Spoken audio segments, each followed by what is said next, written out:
कलाहांडी जिला पांडरामाली समाज पक्षर धर्मगढ़ बिजु कल्याण मंडप ठारे शीतल षष्ठी बा शिव विवाह उत्सव अनुष्ठित हो जाइछि। अवसर में धर्मगढ़ पारदेश्वर मंदिर बरजात्री बाहरी बिजु कल्याण मंडप को आसीथिला और बिजु कल्याण मंडप रे देवदेव महादेव और देवी पार्वती यथा रीतिनीति अनुसार बह कार्य अनुष्ठित होता।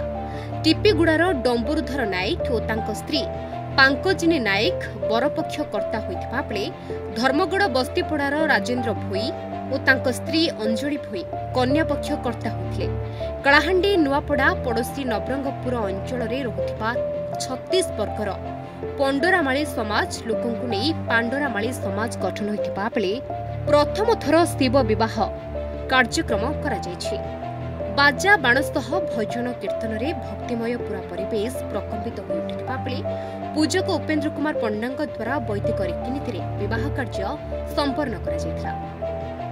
एही अवसर में स्थानीय बिजु कल्याण मंडप ठारे एक संबर्धना सभा अनुष्ठित होता। एही सभारे मुख्य अतिथि भाव में समाजसेवी भजमन बोडेक, सम्मानित अतिथि भाव में कुलपति प्रकाश चंद्र नायक, सभापति ईश्वर चंद्र पुजारी, पांडरामाली समाज युव बाहिनी पूर्वतन सभापति दुर्गा प्रसाद नायक, युव बाहिनी सभापति भवानी शंकर बणिया, संपादक लोकेश नायक, उपसभापति विपुल बणिया, धर्मगढ़ एनएससी युव बाहिनी सभापति सौम्यरंजन नायक, बालकृष्ण नायक, भजमन नायक प्रमुख जोग देथिले।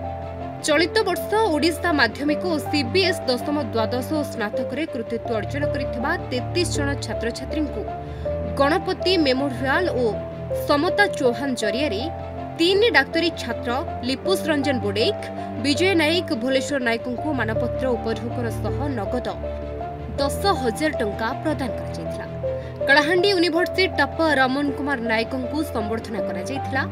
एही कार्यक्रम में विभिन्न प्रांतरू माली समाज कर्मकर्ता महिला युवक सामिल होइथिबा देखिबाक मिलिथिला।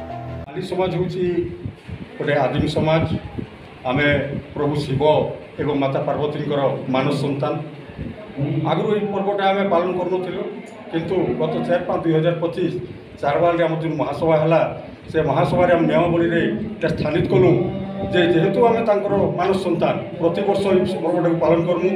आउ से अनुसार आज ये बिजु कल्याण मंडप धर्मगढ़ ठारे पारदेश्वर मंदिर बर प्रशासन करी कन्या दान करुचु। आमर बरकर्ता टीपीगुड़ा श्रीजुक्त डम्बुरुधर नायक बिनबर्गिया एवं कन्या पिता श्रीजुक्त राजेन्द्र कुमार भोई धर्मगढ़ से कर्ता भाव दायित्व पालन करुचन।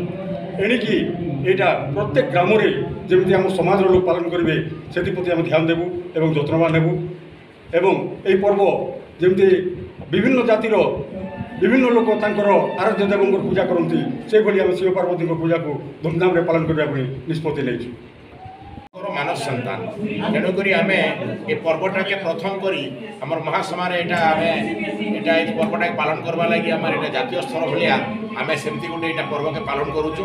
यहाँ प्रथम थर शिव पार्वती विवाह होचे जेहेतु आम आशीर्वाद रे आम नागेश्वर गोत्र अनुसार आशीर्वाद रे आम जन्म। तेणुक प्रथम करी 4/5 आम जो महासभा है 4/5/2025 से बिल आईनगत भाव में यहाँ संवैधानिक व्यवस्था अनुसार यहाँ पास कर तेणुक आम ये पर्वटा प्रथम कर आरंभ कर आज प्रभु शिव माता आज आम शीत षष्ठी उपलक्षे विवाह पालन करुँ। आमर मालीजातर आराध्य देवता शिव माता पार्वती आम समग्र भारत वर्ष आम समाज अच्छी माल्य लोक अच्छा किंतु आम यही पालन को कहीं भी करना आम गोटे सर्वभारतीय स्तर में गोटे संदेश देवा चाहूँ माता पार्वती और शिवंकर पूजा करी आज आम धूमधाम पालन कर। आज आम पारदेश्वर मंदिर ठार धर्मगढ़ कल्याण मंडप पर्यटन बराती आसी बर बेश प्रभु शिव आसी ये विवाह बंधन कार्यक्रम चली। आज गोटे आम ऐतिहासिक पर्व जहाँ पर्व आम पालन करुचु शिव एवं पार्वती आम मानस संतान हिसाब से पालन करुचु। आज धर्मगढ़ ठारे आटा पारदेश्वर मंदिर ठार बरजात्री आसी कल्याणी मंडप आम कन्यादान हो जो संवर्धना कथा विगत 2018 आम पंडरामाली युवा बाहिनी संगठित होता।